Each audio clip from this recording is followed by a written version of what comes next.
Assalamualaikum warahmatullahi wabarakatuh. Bismillah, alhamdulillahirrabbilalamin. Wassalatu wassalamu ala rasulillah wa ala alihi wa ashabihi wa man tabi'ahum bi ihsanin ila yaumiddin. Ya, berjumpa dengan saya lagi ya. Beberapa hari ini musim virus, jadi badan ini pada sakit. Tapi tetap saya fokus ya, tetap saya tiap hari menonton channel-channel video, channel-channel yang sensitif. Saya suka banget dengar atau nonton video yang sensitif. Saya kemarin melihat videonya Ustadz Nuruddin ya, bagaimana ya itu wajar. Saya sudah membaca, pasti beliau ini bakal berbicara seperti ini tentang filsafat. Ya saya ngasih masukan aja ya sama teman-teman semua. Filsafat itu kan produknya orang-orang yang nggak beriman. Itu dicatat itu. Jadi salah jika berbicara agama dengan menggunakan metode filsafat. Saya nonton videonya Ustadz Nuruddin. Beliau menggunakan, sebenarnya gimana ya, sebenarnya mudah banget yang bantahnya ya, kecil sih sebenarnya. Filsafat itu kan dipakai oleh orang-orang yang tidak beriman. Itu saja sudah salah ketika memandang agama dari kacamata filsafat. Jelas salah, karena filsafat itu produknya orang yang nggak beriman. Masa digunakan untuk memahami agama tauhid, agama Islam. Orang yang tidak beriman, orang yang tidak mengenal Tuhan, menggunakan kacamata mereka untuk memandang agama. Itu gimana ya? Coba. Masalah sejarah, berdebat seperti di zaman dulu, seperti yang dilakukan oleh orang-orang, ya itu kan awal mulanya karena dinasti umat Islam pada saat itu membuka lebar-lebar tentang filsafat. Sebenarnya pada saat itu mereka itu tidak membolehkan dengan syarat berbicara tentang bukan perkara agama. Pertama, maunya mereka itu ya, maunya para orang-orang ini, dinasti kerajaan ini maunya. Tapi ya itu tadi, sebenarnya harapan mereka itu ya bukan untuk ya ilmu-ilmu dunia aja. Sebenarnya filsafat yang harapan para orang-orang besar pada saat itu untuk mempelajari tentang ilmu-ilmu dunia, yaitu ilmu-ilmu filsafat tentang matematika dan sebagainya, bukan masuk ke ranah agama. Tapi karena itu tadi,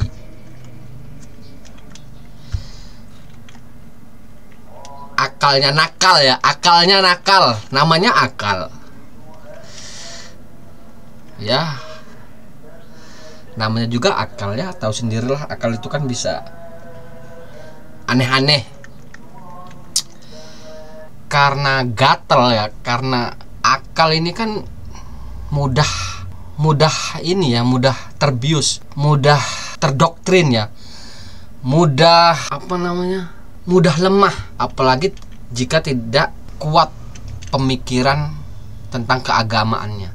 Orang-orang zaman dahulu, orang-orang yang hafal Al-Quran, hafal hadis aja banyak yang disesatkan karena filsafat. Itu fakta loh, seperti Abu Wasil Ibnu Atha. Itu kan jelas bagaimana dia tuh orang-orang cerdas, orang-orang hebat. Al-Halaj tuh, itu kan orang-orang cerdas ya, penghafal Al-Quran.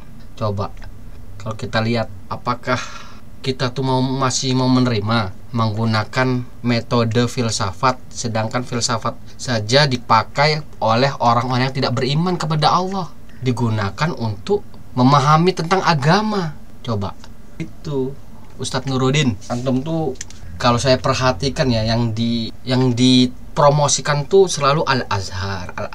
Ini kitab Al-Azhar, ulama universitas yang paling tua di Indonesia seperti ini. Masa mereka sesat semua? Masa mereka karena filsafat seperti ini? Ini ya Ustadz, jangankan yang di Al-Azhar yang menyesatkan Asy'ariyah di zaman dahulu juga banyak tuh ulama-ulama. Antum banyak baca, jangan cuma sebatas kelompok antum sendiri. Ya kalau mau mempromosikan kelompok antum ya nggak apa-apa sih, keilmuan antum. Tapi ya harus narasinya tuh kalau bisa ya jangan narasi yang sudah basi ya. Seperti narasi kebanyakan orang-orang salafi yang mengkritik ustadz antum tuh banyak banget yang mengkritik.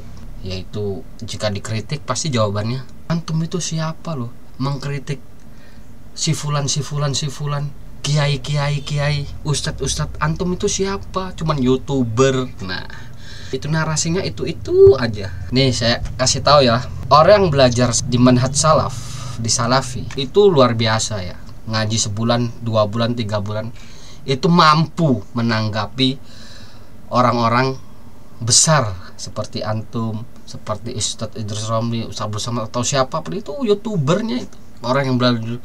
Karena apa? Karena referensi mereka tuh lebih banyak. Iya, lebih kuat, hujah-hujahnya tuh lebih kuat. Itu fakta itu. Kekuatan hujah-hujah mereka tuh terbukti ya. Dan orang-orang yang memegang akidah antara Salafi memahami konsep akidah, kemudian Asy'ariyah memahami konsep akidah juga, itu terlihat oleh karakter orang-orangnya, baik dari segi ibadah, muamalah, akhlaknya hingga sekarang ini ya. Karakternya kelihatan siapa yang lebih unggul, itu kekuatannya. Itu lihat dari pondok-pondok pesantrennya siapa yang asusila. Coba tuh satu contoh. Dari segi ibadah, siapa ibadahnya yang paling mendekati kebenaran antara kelompok Asy'ariyah dengan kelompok yang digelari Wahabi. Tuh siapa yang sering ya dan lain sebagainya lah. Bisa dilihatlah karakter orang-orangnya yang memegang akidah Salafi dengan akidah Asy'ariyah. Bisa dilihat kualitas ustadznya, bisa dilihat. Itu sebenarnya mudah ya sekarang ini, semua zaman terbuka, zaman serba luar biasa ya. Seorang YouTuber mampu membantah seorang doktor itu ya, zaman maju loh. Itu membuktikan, jangan baper, jangan sekelas dokter yang bertahun-tahun belajar agama di Al-Azhar disesatkan oleh YouTuber cuman ngaji 2 bulan, sebulan, 2 bulan begini. Wah, zaman sekarang zaman terbuka ya. Kalau masih berpikir seperti itu ya susah itu. Jadi ini membuktikan bahwa semua rangkaian kehidupan ini dalam berdakwah, dalam menyampaikan tentang agama itu yang dilihat itu bukan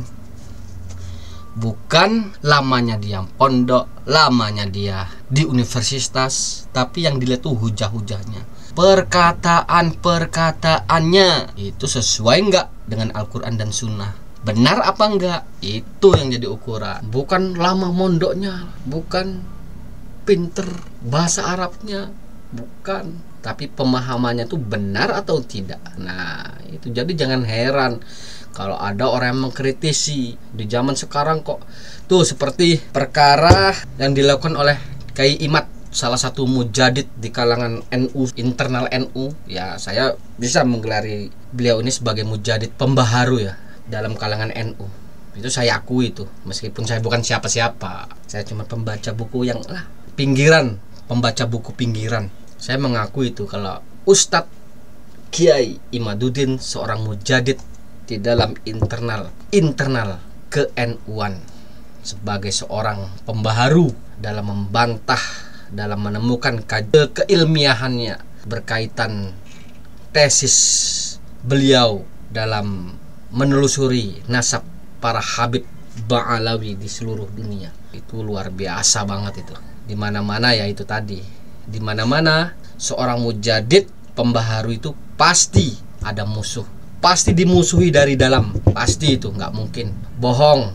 Kalau ada seorang pembaharu tidak dimusuhi dari dalam, itu kebohongan. Yang itu salah satu ciri-ciri seorang mujadid itu adalah dia akan dimusuhi oleh orang dalamnya, orang internalnya. Dan pasti sepanjang sejarah Setiap ada pembaharu, ada pro dan kontra, dan ada selalu perdebatan. Itu nggak mungkin jika ada seorang pembaharu itu semua ikut semua, nggak mungkin. Pasti ada yang menolak di dalam sebuah internal. Sama aja seperti Islam. Setiap ada pembaharu dalam Islam, pasti dia dimusuhi di internal Islam. Pasti itu. Dan dan di dalam Islam tersebut tidak semua akan mendukung pembaharu tersebut. Itu salah satu ciri mujadid seperti itu. Jadi wajar kalau Ustadz Kiai Imad ini saya gelari sang mujadid di kalangan NU. Tuh. Ini saya akan membacakan seorang penulis setelah menulis sebuah tulisannya, filsafat dan analogi dengan perjudian togel. Nah, ditulis oleh sang penulis yang handal. Nanti saya akan kasih tahu di ujung video ini siapa penulisnya. Berjudul Filsafat dan Analogi dengan Perjudian Togel. Filsafat sebagai disiplin ilmu yang menggali pertanyaan mendasar tentang kehidupan, kerap kali menuai kritik karena dianggap terlalu mengandalkan kekuatan akal dan sering terjebak dalam spekulasi tanpa batas. Dalam analogi sederhana, filsafat dapat disamakan dengan cara berpikir seorang penjudi togel.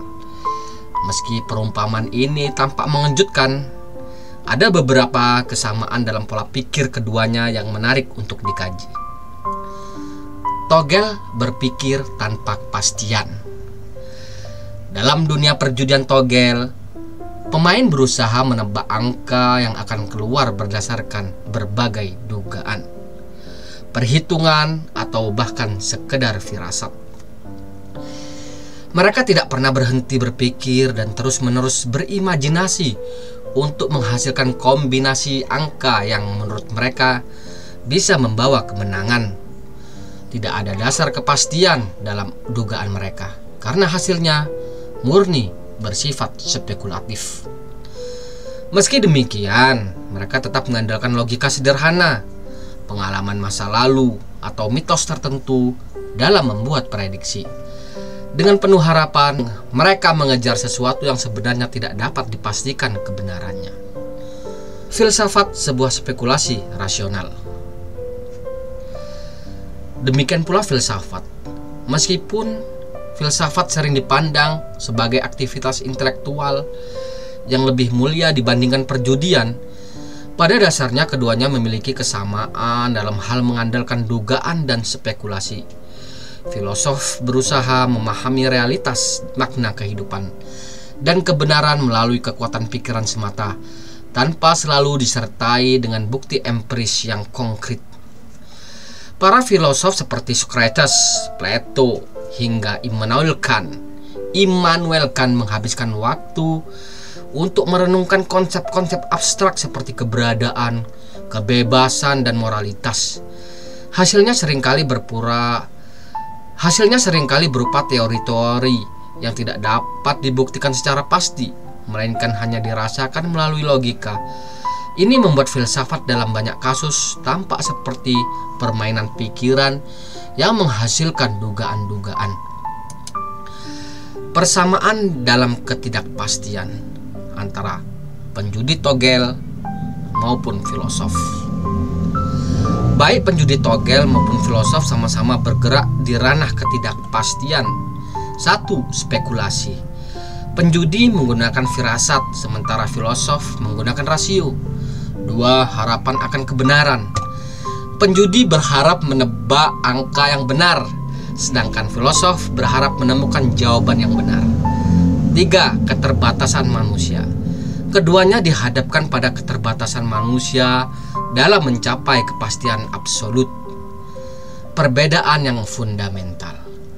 Namun ada perbedaan mendasar antara filsafat dan perjudian togel. Perjudian semata-mata berorientasi pada keuntungan material, sedangkan filsafat berusaha mencari makna yang lebih tinggi. Filosof tidak mencari angka atau hadiah, melainkan kebenaran yang dapat memperkaya jiwa manusia dan memberikan panduan moral. Kritik terhadap filsafat yang berlebihan. Meskipun demikian, filsafat yang terlalu mengandalkan pikiran tanpa landasan wahyu seringkali terjebak dalam relativisme.